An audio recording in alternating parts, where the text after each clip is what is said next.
Okay, pro wrestling fans, it's your buddy Mike Messier. A lot of you, I guess, need clarification or help understanding what you're watching. But basically, last night, today is February 3rd, 2024, and last night on the WWE SmackDown program, they had Cody Rhodes come out with a promo against Roman Reigns, and Cody basically, in WWE storyline, explained that he wants to see the downfall of Roman Reigns, but not at WrestleMania.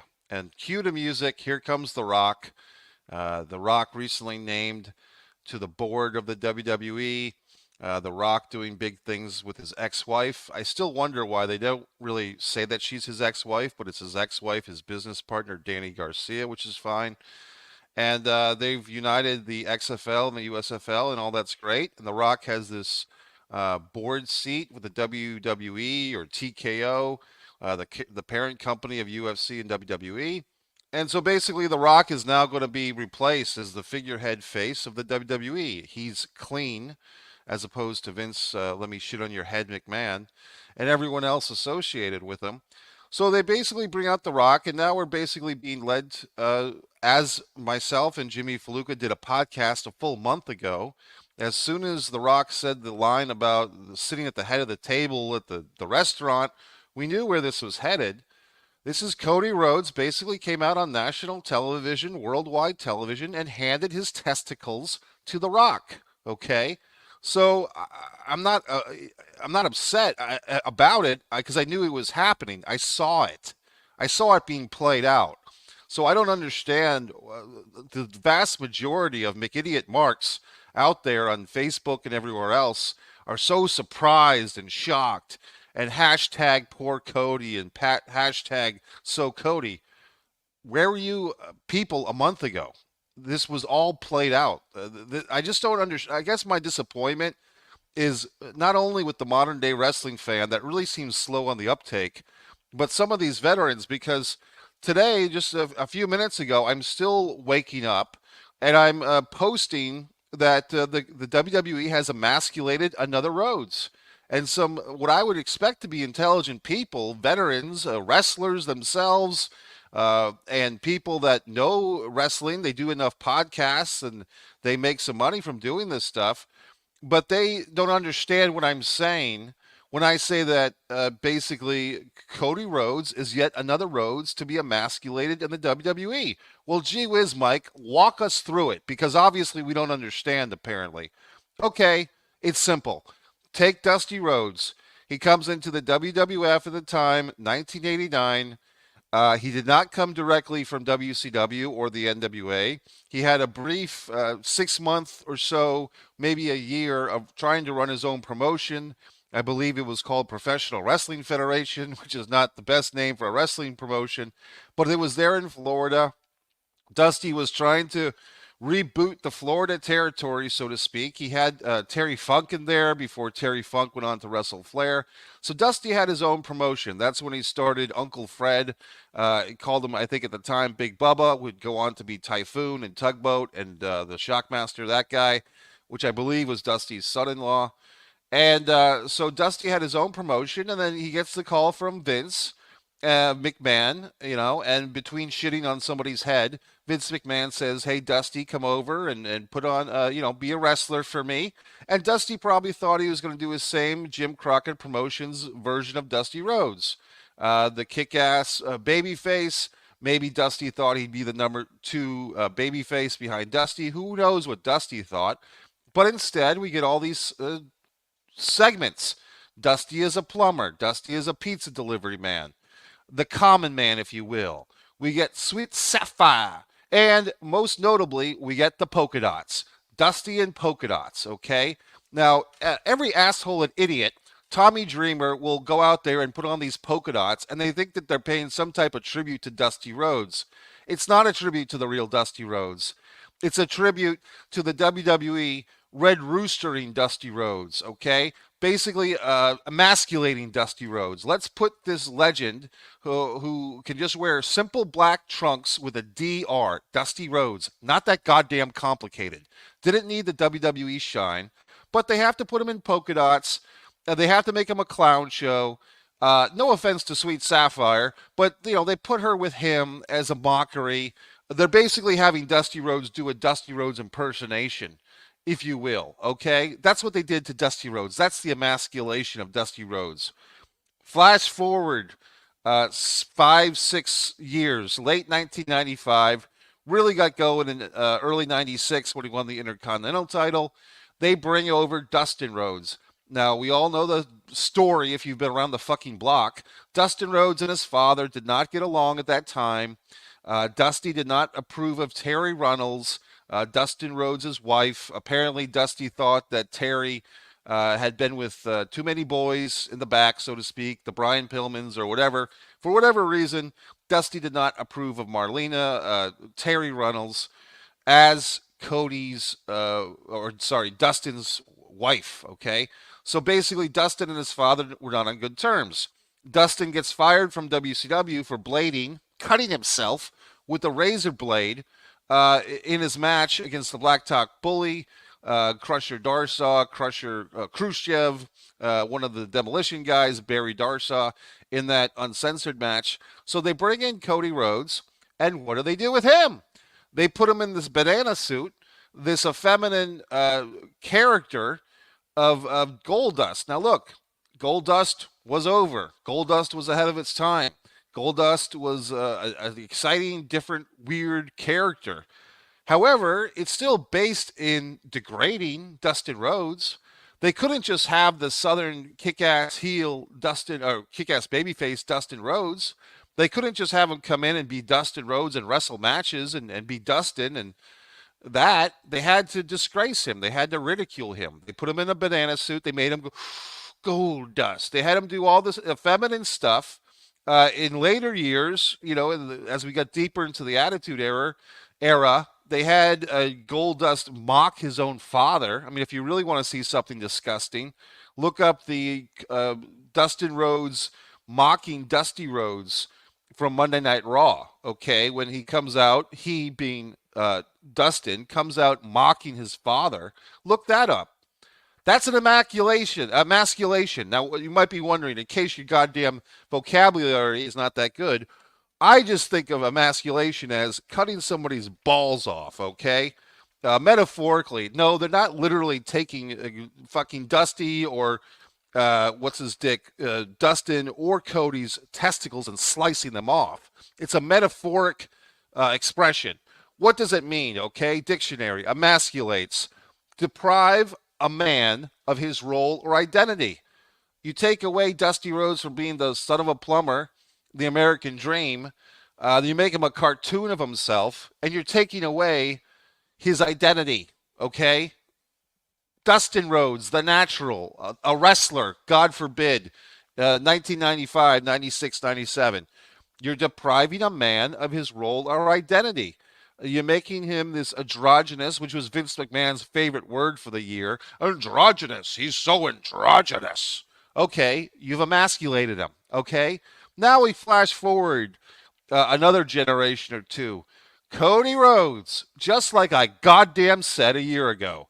Look up my fucking video, assholes. I gave Roman Reigns a fucking 90% chance of winning, and I gave Cody Rhodes a 10% chance of winning at WrestleMania last year. 39, right? 2023. And all you idiot fucks said I was crazy. Oh, Cody's going to finish the story. You goddamn bought into their stupid bullshit once again. Cody Rhodes goes out there, sucks a big, long Roman Reigns cock in the middle of the goddamn ring, and basically it's emasculation. Cody Rhodes can't get the job done, and he's crucified on the altar of fucking WWE. He's the martyr of independent wrestling. They wanted to take the guy who went somewhere else, namely this place, Daly's place, AEW, the guy who dared to dream and go somewhere else and do something else, Cody Rhodes, and they wanted to prove that the number one independent non-WWE wrestler in the world was dog shit in the big time in the WWE. So they build him up and build him up. They let him beat Seth. They let him get his fucking chest muscle ripped off his chest. Comes back, wins the Royal Rumble. All this momentum, all this crowd support. What do you want to talk about? Cody Rhodes loses to Roman Reigns 1, 2, 3 in the middle of the ring. Emasculation. They took away his identity. Last night was the topping on the fucking pizza, folks. This is the icing on the goddamn cake. It's just, I get upset because it's so obvious to me, and to for people that should know better, that it's not obvious to you. It upsets me that I have to educate you year in and year fucking out. So they bring in Cody Rhodes. He has to go to the ring with this convoluted crap storyline. They have to have Seth Rollins throw his 2 cents in there and try to figure this crap out. Obviously, CM Punk's gone now, so they can shove Cody over to Seth for the consolation prize. It's like in the NCAA tournament. I don't think they even do this anymore, but they used to have like the losers of the two semifinal games play each other for the third place. Okay, the consolation. Like sometimes in college basketball tournaments or other sports tournaments, they'll have the two losers of the semifinals wrestle each other, and they call it the consolation game. So that's the Seth Rollins Cody Rhodes title. This title is nothing. Okay, it's less prestigious than the Intercontinental title. It has no history. Oh, Seth's the working man's champion. Well, why did they need to convolute a world title when supposedly Roman Reigns beat Brock Lesnar 2 years ago at WrestleMania? Wasn't that a goddamn unification world title match? Universal title versus WWE title?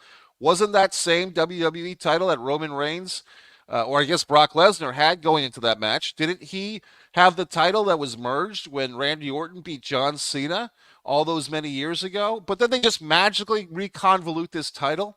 And here's the thing, folks, they can do whatever they want. The WWE lack of creative can do whatever they want. It's the question to you is, how much are you willing to tolerate it?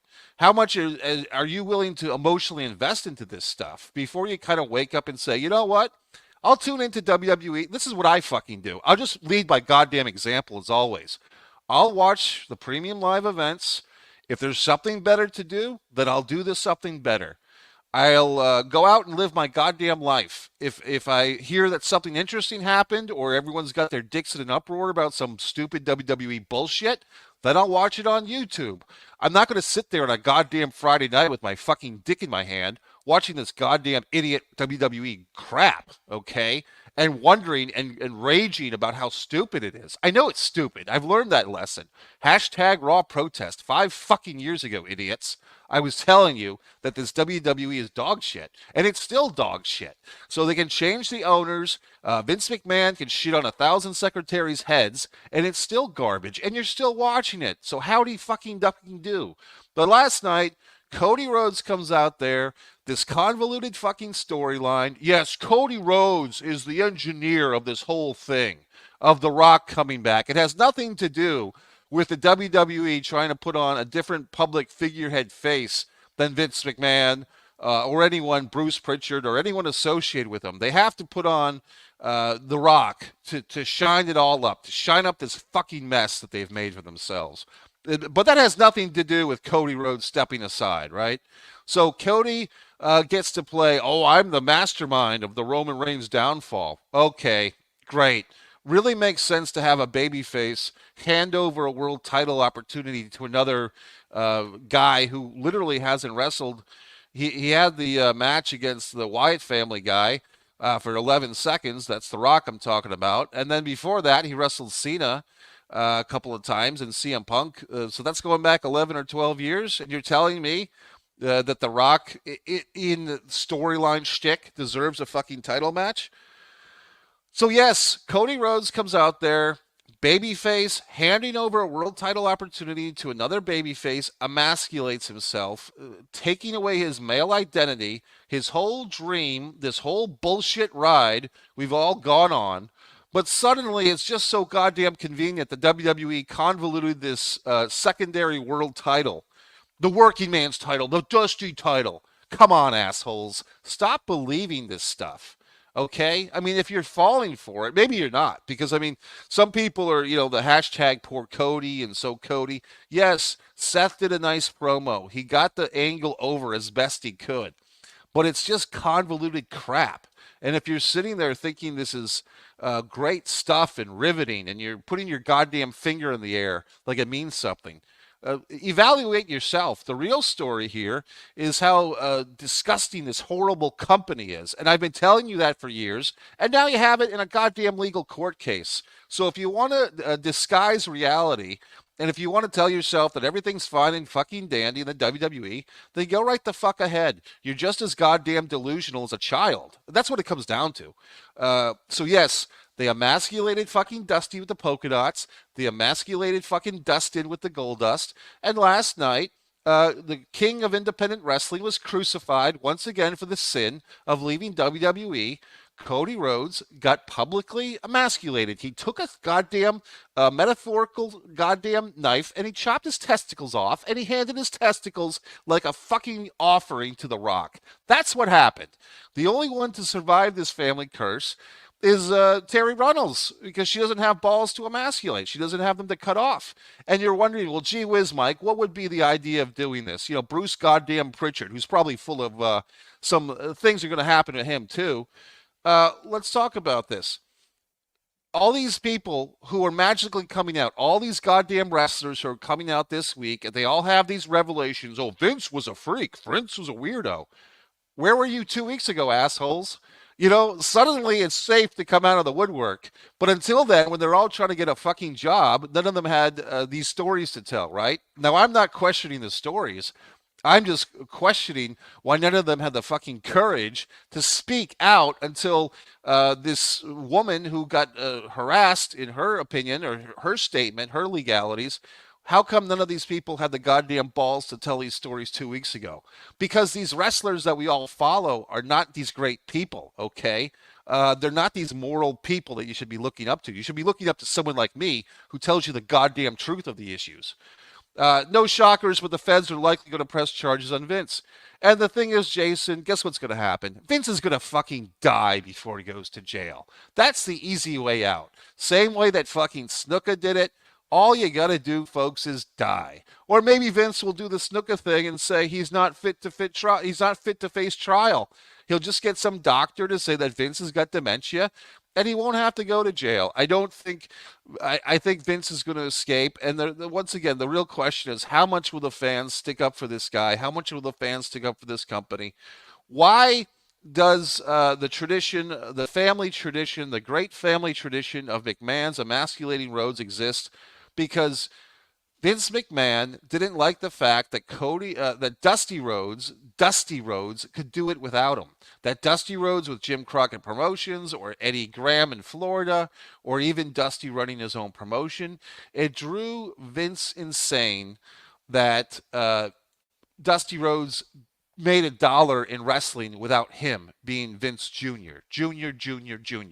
So that's it, folks. Once a fucking again, all the wrestlers who don't seem to understand this, all the wrestling podcasters who don't seem to understand this, I don't understand why they don't understand. You guys should know better.